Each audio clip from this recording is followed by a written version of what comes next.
اعوذ باللہ من الشیطان الرجیم، بسم اللہ الرحمن الرحیم۔ آج ترجمہ القرآن کا تیسرا سبق، اس میں ہم سورہ بقرہ کی آج آیت نمبر 6 اور 7 جو ہے اس پر تھوڑی سی بات کریں گے، اس کے ترجمے پر اور اس کی تھوڑی مختصر تشریح کے اوپر۔ تو شروع کرتے ہیں۔ بسم اللہ الرحمن الرحیم۔ ان الذین کفروا سواء علیہم انذرتہم ام لم تنذرہم لا یؤمنون۔ تو ان کے حق میں دونوں باتیں برابر ہیں، چاہے آپ ان کو ڈرائیں یا نہ ڈرائیں، وہ ایمان نہیں لائیں گے۔ اب یہ وہ لوگ ہیں جو کفر پر ہیں، جن لوگوں نے کفر کو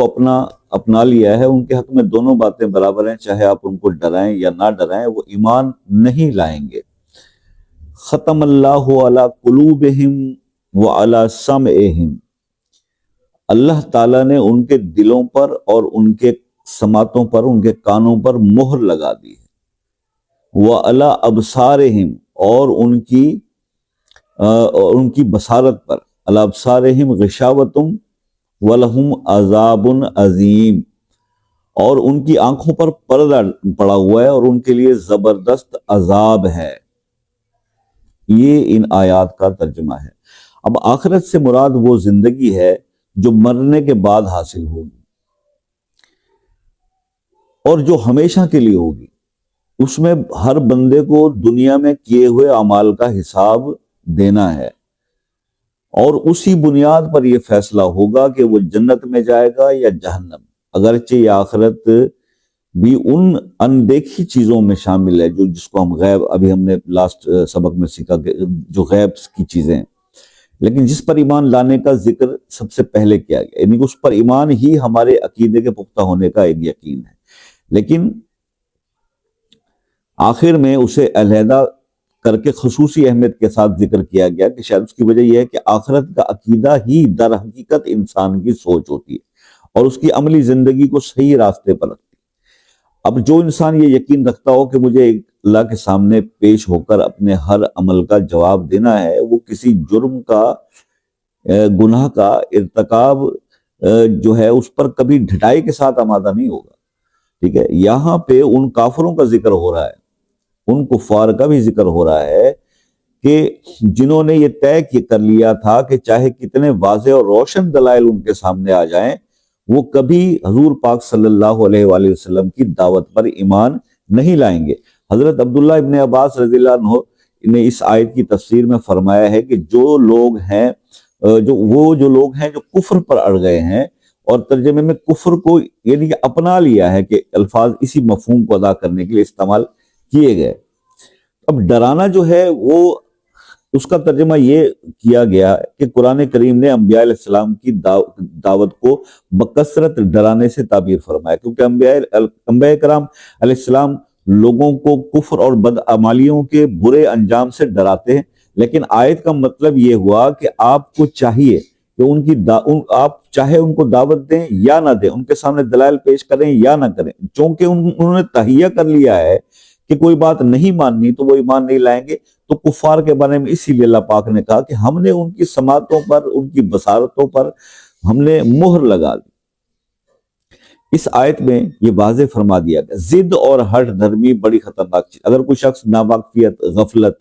کی وجہ سے کسی غلطی کا ارتکاب کرے تو اس کی اصلاح کی امید ہو سکتی ہے، لیکن جو شخص غلطی کرے اور اس پر اڑ جائے اور یہ تہیہ کر لے کہ کسی بھی حالت میں بات ماننی نہیں، تو اس کی ضد کا آخر انجام یہ ہوتا ہے کہ اللہ کی طرف سے اس کے دل پر مہر لگا دی جاتی ہے، جس کے بعد اس سے حق کو قبول کرنے کی صلاحیت ہی ختم ہو جاتی ہے، اور یہ بہت خطرناک مرحلہ ہوتا ہے زندگی کا۔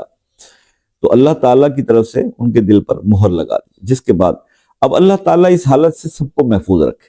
لہذا اس پر شبہ نہیں ہونا چاہیے کہ جب خود اللہ تعالیٰ نے ان کے دل پر مہر لگا دی تو وہ پھر معذور ہو گئے، اس لیے کہ یہ مہر لگانا خود انہی کی ضد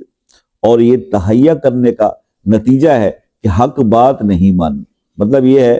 کہ آج یہ بات تھوڑا سا اسی 2-3 آیات کے اندر جو بات سمجھنے کی ہے اور سمجھانے کی ہے وہ یہ ہے کہ اللہ نے اپنے کلام میں فرما دیا کہ ہدایت تو ان لوگوں کے لیے ہے جنہوں نے نبی کی بات کو تسلیم کیا اور ان چیزوں کو بھی مانا کہ جس کے بارے میں فرمایا گیا جو غیب کا علم ہے، جس کو انہوں نے دیکھا نہیں، لیکن اس پر بھی انہوں نے یقین کیا، دلائل کو سمجھتے ہوئے کہ آخرت پر، جنت دوزخ پر۔ اب جو لوگ نہیں مانتے اور جنہوں نے تہیہ کر لیا کہ ہم نے تو ماننا ہی نہیں ہے اس دین کی دعوت کو یا اس طرف آنا ہی نہیں، تو پھر ان کے دلوں پر اللہ تعالیٰ نے ان کی سماعتوں پر، ان کی بصارتوں پر مہر لگا دی، اور اس آیت میں کلیئر کر دیا کہ وہ اپنی ڈھٹائی میں اتنے مطلب پختہ ہو گئے اپنی اس ڈھٹائی کے اندر، اور وہ ٹک گئے اس بات پہ کہ ہم نے تو ماننا ہی نہیں۔